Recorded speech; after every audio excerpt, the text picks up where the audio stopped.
Hi everyone, I'm Russ Hamilton. I'm a retired sergeant with the California Department of Corrections and Rehabilitation. Hey there, Cheer Talk fans and keepers of chaos. Russ Hamilton here. So I'm going to do a quick video today, and the subject for this video is 18-year-old correctional officers. So anyway, the reason that I decided to do this particular subject is because this has been getting a lot of talk in a lot of the forums that I visit and stuff. Keepers of Chaos has had it, Correctional Officer Brotherhood, Thin Gray Line, Thin Silver Line, some of the others out there. So the reason that I wanted to address it was because this really impacts all of corrections. And I wanted a chance to be able to say, you know, what's going on, what I think is going on in some of these departments, and just to stir up a little bit of talk about it. And the one thing I don't want to do, I don't want to make any of you 18-year-olds mad or anything, right? But this is something that I'm really kind of against. And I'm going to get to all those reasons, but I just want to say that the thing that you have to do when considering a subject like this is you have to look at it from a comprehensive viewpoint. You can't just narrowly look at one little section of what's going on and make some determination that way. You have to have you have to be able to comprehend and understand the entirety of it all. So that's what I'm going to try and address right here, right now. So here we go.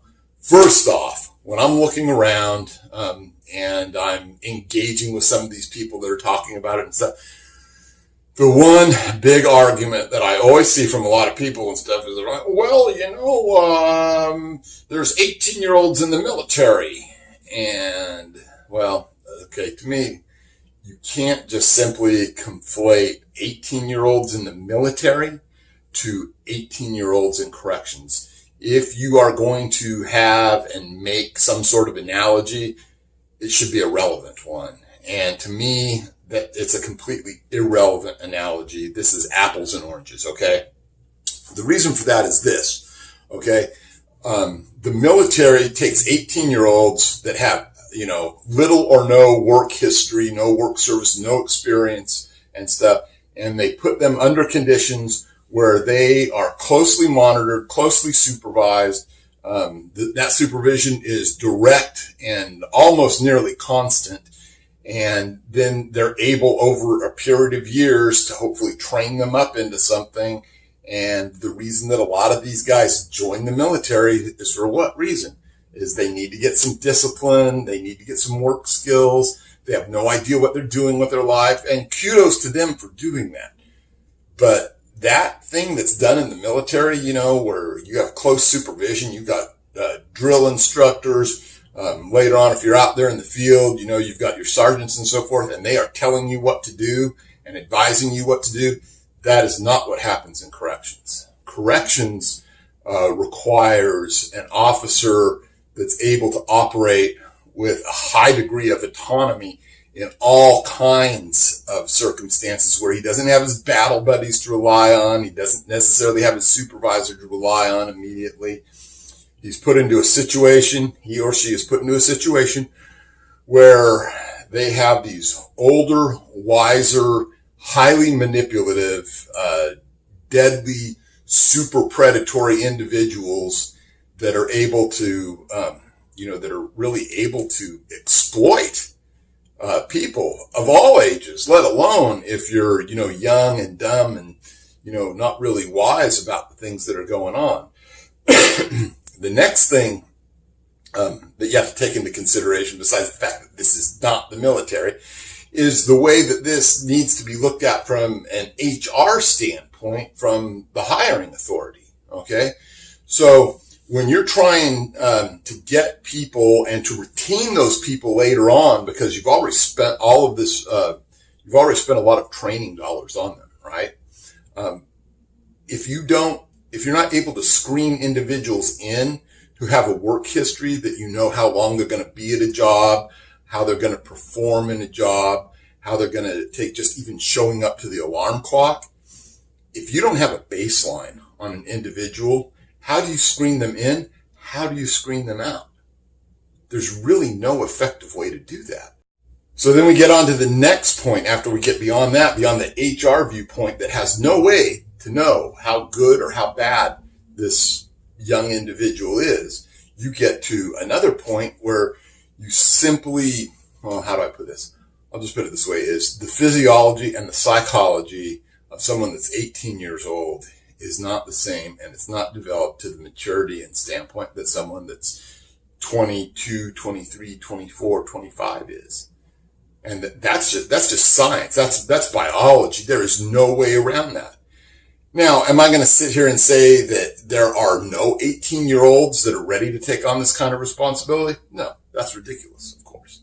But if you're going to be the guy that's ordering background checks on individuals and stuff, do you want to spend a lot of time in a pool that includes a huge number of these people that are so hard to screen that you really can't get, dialed in and understanding what they're about and whether they're going to make an excellent, good, or bad candidate down the road in the 2, 3, 4, however many months it's going to take to send this person to the academy, to see how their work history is, to see if they bother to show up to each shift or not, to see whether or not they're easily manipulated by inmates. Are they suddenly going to start bringing things in now?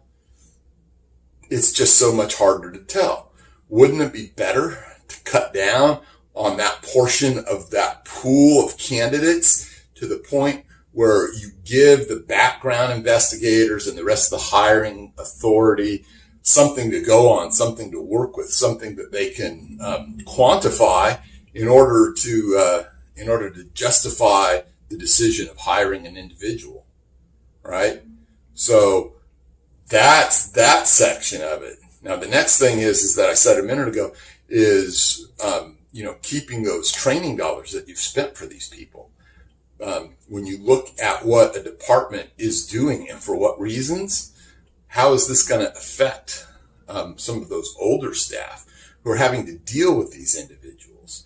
And beyond that, how is that going to, when you look at it from that point, are some of these departments in the business of manipulating people, getting them to, accept a job, maybe for some lower pay because they're able to tweak and manipulate these younger people into accepting a job like that? And then what does that do for the pay for those people that have been there for a while? Does it stagnate it? Do they actually end up getting pay cuts? That's something that you have to think about if you're wanting to stay there, if you're trying to make a career for a department. And let me tell you something. Unfortunately, a lot of departments are short-sighted in that area.